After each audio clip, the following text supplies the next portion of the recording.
Hello, you guys, and welcome back to another episode of Food is Medicine, so let's get cooking. Today, we are making flaxseed cookie dough balls.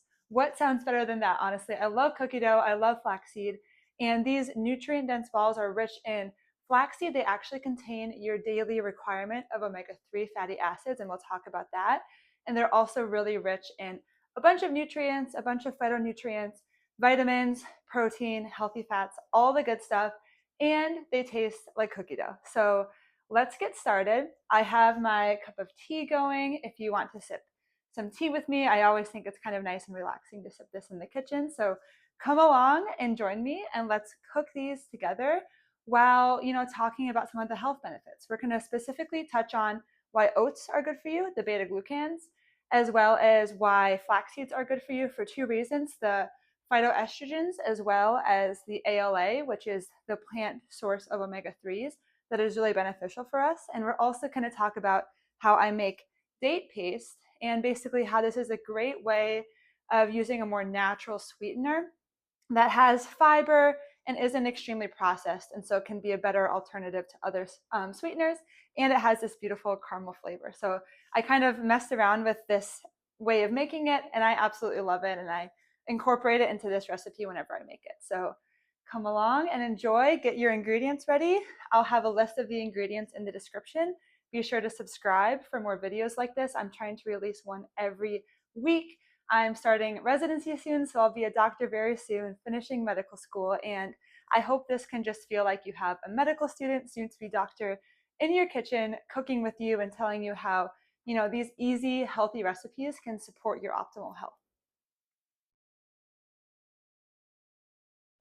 Delicious. I have rose hip tulsi tea, and it's so good. I absolutely love this. I'm gonna put this aside for now. And what we're going to start with is, let me get the dry ingredients. So I have a website that I will also link that has a more aesthetic view of the ingredients. But I'm also going to put the recipe below of the ingredients that you'll need for this recipe. But basically, we're going to start with our dry ingredients and our dates, okay? We're going to make the date paste, and then we're going to combine the dry ingredients. The dry ingredients include oats, protein powder. You can use any, I recommend vanilla protein powder, but I feel like chocolate would taste good as well. I like to use this whey protein isolate. And then flaxseed. So these are our dry ingredients. And then, as I mentioned, we're going to start off. I'm just going to show you guys how to make date paste. This acts as a really nice natural sweetener. I got these from Trader Joe's. They are my favorite dates, in my opinion. They have pits in them, so we're going to basically take 4 dates, okay? I clean my counters, don't worry, guys. Let's see. Put these aside. And basically what we do, so we're going to take these 4 dates. We're going to remove the pits. I kind of like to get my hands dirty, honestly. I really am not opposed to just like doing that. I feel like it's easier, and honestly, why not? So you're going to just remove the pit from the date, and you're going to do that to all 4 dates. I like the Trader Joe's ones because whenever I get a pack, there's definitely some that are kind of like squishier, and I feel like that makes the best date paste. I'm gonna move it a little bit closer so you guys can see, but it's already pretty squishy. I love dates so much. They're so rich in phytonutrients. They're good for your brain. They're a nice way to get kind of a purple fruit in. They're also a great source of a lot of B vitamins, so they can be really great for energy. A lot of more of those essential micronutrients like manganese, and they're just really good for you overall. Take 4 of these dates. Wash your hands because they might be a little sticky. And then basically, we are going to add a little bit of water to kind of allow the dates in this bowl to soften a little bit. This is a great alternative to more processed sugars. Let me just toss this. Toss our little date pits. Okay. So for 4 dates, I like to add 6 tablespoons of water. It's really not that much water. And I'm going to set this aside while we combine the rest of our ingredients. This is a super easy recipe. This is kind of the most complicated part. So if you can do this, you're set. Basically, we're going to add 6 tablespoons of just normal water. Filtered is ideal, but for the sake of this video, we're just using the good old sink. I try and keep my recipes as simple as possible, just to make, cooking feel less intimidating. And this is from my humble little 1-bedroom apartment, so it's really nothing crazy. I think that's 5. Again, it's all kind of a guesstimate, but I find that 6 works best. If you need to add more water later, this kind of adds to some of the good liquid consistency.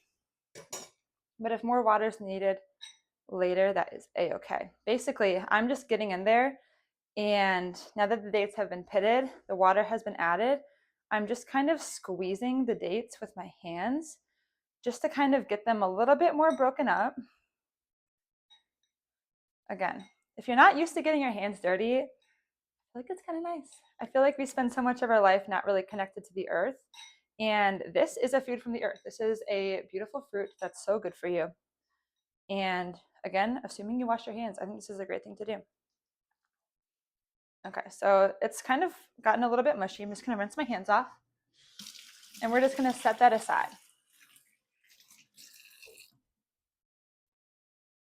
Okay, this is going to continue to absorb the water. It looks like this, and it has a really nice caramel flavor. So if you wanted it more smooth, you could always blend it. But I find for these cookie dough balls, it really tastes nice to have kind of those notes of date in it. So that's what it looks like. We're going to let this, just set this aside while we make the rest of our recipe. I'm going to put this out of the frame, and I'm going to grab our lovely little mixing bowl. Okay, so while the date paste is forming, we are going to do 1 cup of rolled oats. Okay, I love to incorporate rolled oats into my diet. I feel like oats, sometimes people will give it a bad rap, but there are so many proven benefits to eating oats. It's a great source of fiber overall. And if you've been watching my videos before, you know that I'm such a big fan of incorporating fiber into our diet for our gut health, for our health overall. Fiber is anti-inflammatory, and it's so critical just for overall health. So I love to incorporate this. Specifically, this is rich in beta-glucans, which have been shown to decrease cholesterol and also help to regulate blood sugar and can help to prevent diabetes, which we know both of those are so important in terms of long-term health. Okay, so this has been placed. Now we're going to add 2 scoops of protein powder. So I like to use vanilla, and I use whey protein isolate. My brother actually recommended this. I trust him with all my protein recommendations. We're both retired college athletes. He's more into lifting than I am, though, and he has really good recommendations for protein. And what I really like about whey protein isolate is that the lactose has actually been removed. So I personally get acne if I have too much lactose in my diet. I know a lot of people get this as well. But I love whey protein. It's one of the best sources of protein you can get, just the different ratios of amino acids and all that. It's a really good source. So I feel like whey protein isolate, it's a little more expensive, but it's a great way to get whey protein, which is such a wonderful way to get your protein while also not having the lactose, which definitely does not sit well with me, and it keeps my skin clear when I avoid the lactose. So we got our protein, we got our oats, and then we add half a cup of flaxseed. So guys, this is a lot of flaxseed. Half a cup has 8 tablespoons, and 1 tablespoon of flaxseed has 1.8 grams of alpha linolenic acid, ALA for short, which is basically a plant-derived source of omega-3s, okay? So we have half a cup of flaxseed put in here. And as I mentioned previously, that's actually more than the recommended amount of omega-3. So each ball, say we divide this up into 8 balls, 10 balls, it'll be around 1 tablespoon of flaxseed per flaxseed cookie dough ball that we're making. And the NIH recommends 1.1 to about 1.6 grams of omega-3s per day for a heart-healthy diet. Omega-3s are so critical for cardiovascular health. And this has about 1.8 grams of omega-3s derived from plants, ALA. And so getting one flaxseed ball in your diet, you're already getting your necessary amount of omega-3s. So really wonderful there. You may have heard of EPA and DHA before. Basically, those are kind of what you would get in fish oil. Those are also forms of omega-3. The ALA gets converted to EPA and DHA in your body. So it's a plant-derived form of omega-3, equally as beneficial for you. So absolutely wonderful to have. Okay, so now that we have our dry ingredients, we're going to begin to add our wet ingredients. So for the wet ingredients, we have date paste, we have coconut oil, and we have almond butter, okay? So we are going to include these. And as we're including these, so I wanted to talk about specifically, if you're hearing about flaxseed, you may be curious about phytoestrogens. That's something that's been talked about a lot, and people make some pretty bold claims about phytoestrogens. And there's something called the Dunning-Kruger effect, and basically it's a form of cognitive bias where people who actually are not experts in their field think they know more than they actually do and more that actually exists. And I can attest from medical school, going in, you're like, oh, this is the heart and this is how it works. But the more you learn about it, the more you realize it is so complex and intricate. And you'll hear experts in cardiology and they'll say more wishy-washy things like, oh, this may benefit or this may benefit, but more studies need to be done. And it's a lot more ambiguous than some people who might not be as educated and might make more bold claims. And so that's kind of how I think about when people make bold claims about nutrition. It's so vast and a lot more studies need to be done on all these different things. And the more you understand about it, the more you realize, wow, this is so overwhelming. And so that is just kind of to preface how I feel about phytoestrogens. So you hear it, you're like, oh my gosh, this is an estrogen. This is going to give someone man boobs. Men better avoid phytoestrogens. They better avoid flaxseed. And I'm here to tell you that that is absolutely false. However, how it works is extremely complex. And so I'm going to describe that a little bit as I'm adding the other ingredients, okay? So we've got 3 tablespoons of almond butter, 2 tablespoons of coconut oil. This has saturated fat. I like the flavor, and I think it's okay in moderation. But if you want a less saturated fat source, you can use avocado oil, extra virgin olive oil. So I'm going to warm this up really quick while we're discussing this. This has actually already been warmed up. My apartment's a little warm, so I'm just putting it right in, but you can microwave it if you need to. Okay, so we got that.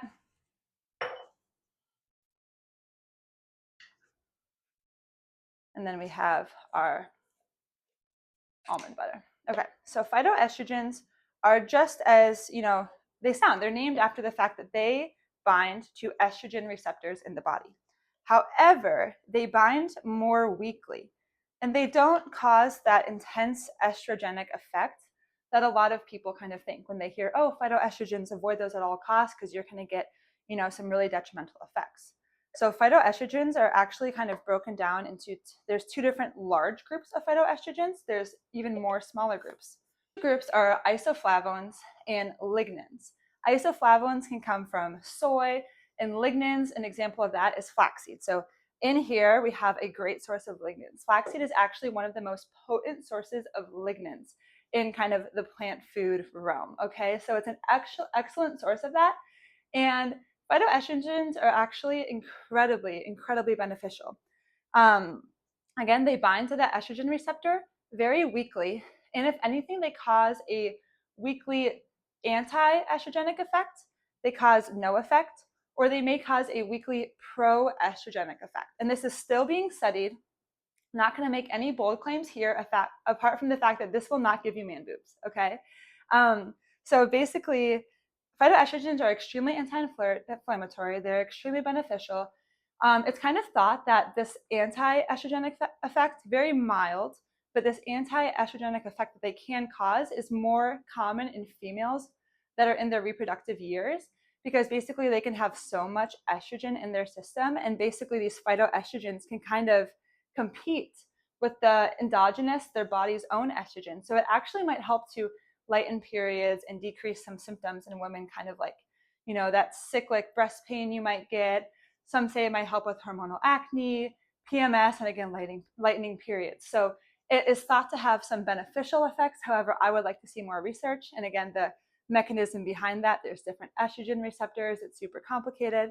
And then again, the pro-estrogenic effect, again, very, very mild, is kind of being studied in post-menopausal women. There was one study that showed that it reduced the frequency and severity of hot flashes.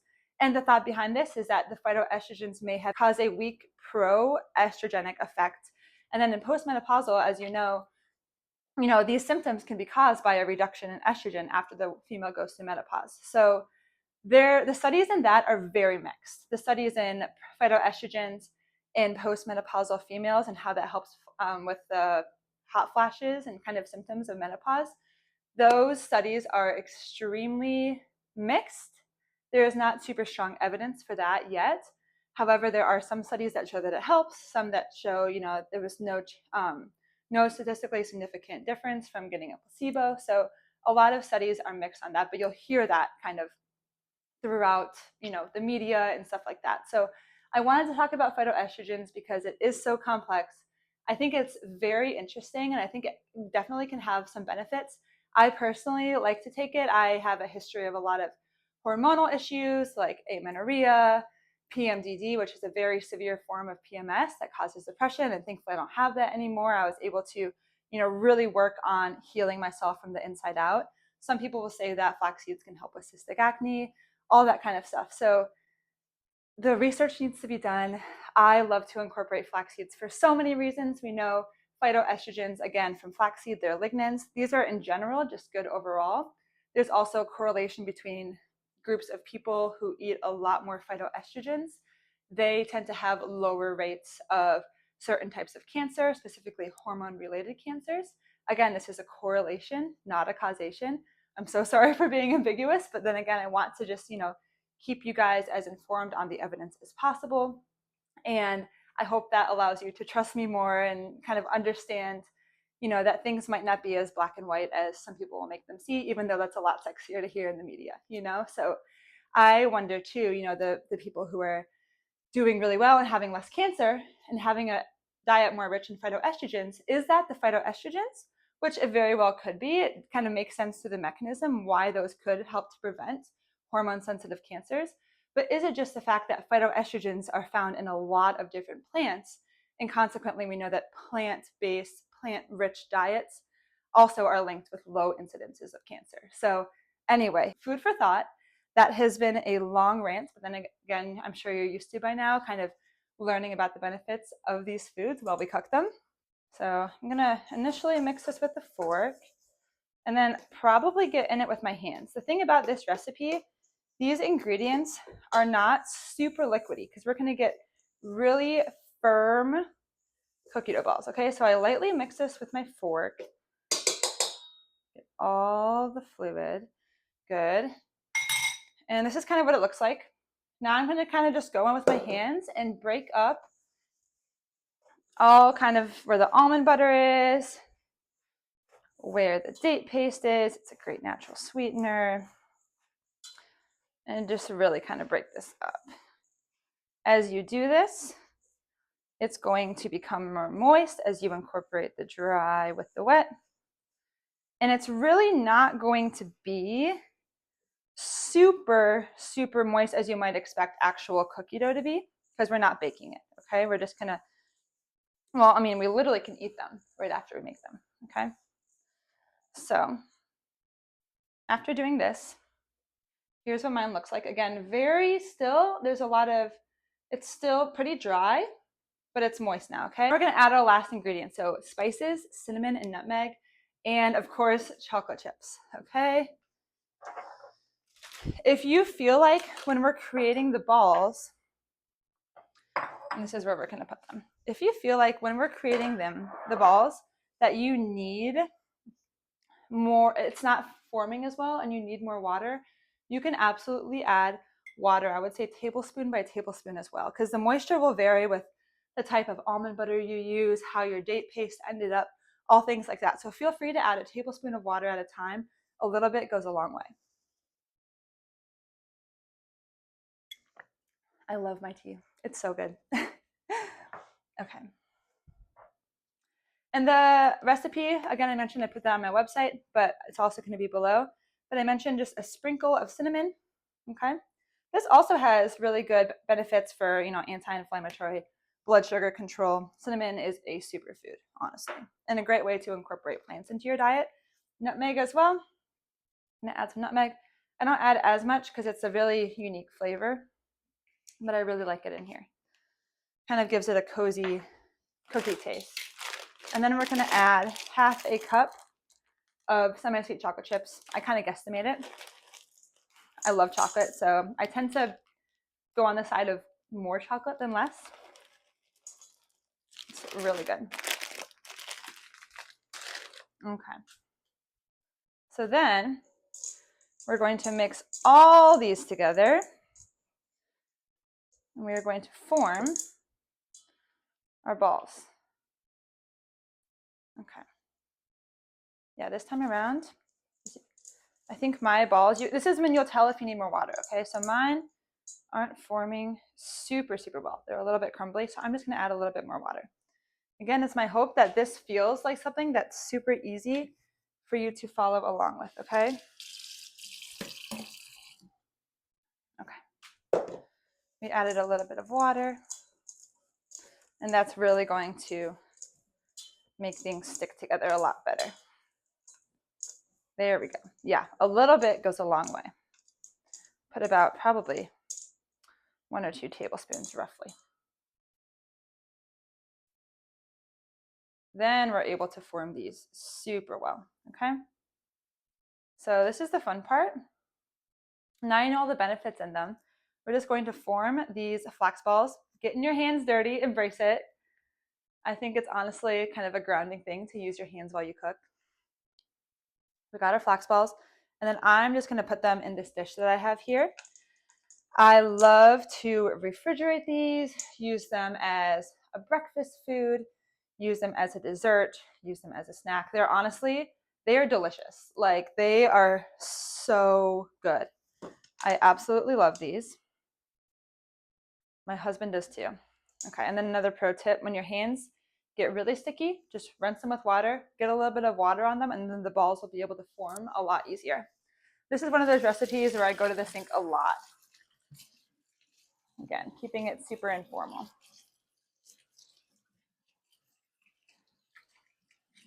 My hand's a little bit more watery. But yeah, such a good dish to have just a round, really healthy snack to beginning. I think it's so cool that you're getting really all the omega-3s you need in a day in these flax balls. Omega-3s are so good, again, for cardiovascular health, for your cellular health, for your brain, for your nerves, and they're anti-inflammatory overall. We need them in our diet for optimal health. Really, really good. Okay. I hope you guys are enjoying this part as much as I do. They look so good. They literally look like cookie dough. And if you're like me, I prefer to eat the cookie dough, not the cookies. So this is perfect. There's no eggs in it, so you don't have to worry about that. However, if I'm being honest, I eat cookie dough even when it has eggs in it. But these are delicious. One of those really healthy snacks that you can just incorporate into your diet.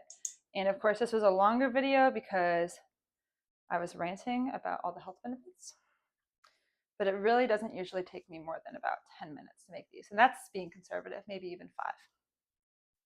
Okay, wet my hands for one last one, okay? This one's got a lot of chocolate chips. The chocolate chips kind of stay at the bottom. Like, even the chocolate in this recipe, like, I like to get semi-sweet chocolate. It's less milk, less sugar. The chocolate's got so many wonderful benefits as well. Cocoa is really, really good for your skin. It's good for muscle recovery. And I'm in my luteal phase of my menstrual cycle right now, so the phase after ovulation and before my period. I'm hungrier during this time. I crave chocolate during this time. And I like to embrace that and eat chocolate quite a bit, kind of to snack on it throughout the day. In moderation, it can be a really good thing. And I think we crave it for a reason. And chocolate is so rich in antioxidants, it's anti-inflammatory in moderation. with, lower sugar and with lower milk. And it also is a great source of magnesium, which I think can really help with period cramps. There's some evidence behind that. And, a lot of women find that that really helps with their period cramps. And a lot of women crave it during their luteal phase. So I think maybe our body's speaking to us. That's just my personal opinion. And I like to believe that as I munch on chocolate throughout. Okay. So we have our lovely flax balls. I'm going to show you just this guy here. They're so good. I hope this focuses well. But they're honestly delicious. It depends on how big of the balls you make, but 1, 2, 3, 4, 5, 6, 7. 1, 2, 3, 4, 5, 6. Oh my gosh, it's a circle, so it's hard to count. 1, 2, 3, 4, 5, 6, 7, 8. So we made 8 of these. And as I had mentioned earlier, you can see them. They're like really firm now. They're awesome. But as I mentioned earlier, so if you break it up into 8, you have 8 tablespoons in that half cup of flaxseed. So each of these balls has about a serving of omega-3s. So, or all the omega-3s you need in a day. So super wonderful. I absolutely love these. I'm going to try and film a video of kind of what they look like up close so you guys can see that on the outro of this video. But thank you so much for joining me. I hope you learned a lot about flaxseed, about kind of the phytoestrogens, as well as how beneficial those omega-3s are for us, specifically those plant-based omega-3s and how those differ from fish oil, for example. However, they're both extremely beneficial and are kind of converted into the same compounds. I hope you enjoyed hearing about the beta-glucans in oats and chocolate. We all love talking about chocolate. And I hope you enjoyed making this with your hands. And I hope you enjoy snacking on it throughout the week. So super delicious. I hope you enjoy. Again, food is medicine. So let's get cooking. Thank you so, so much, as always, for joining me. Please be sure to subscribe for more videos like this. And let me know any specific ingredients or recipes or kind of health benefits that you're curious about. And I'll try and incorporate it in the future videos as I continue to grow this channel. Thank you so much for joining.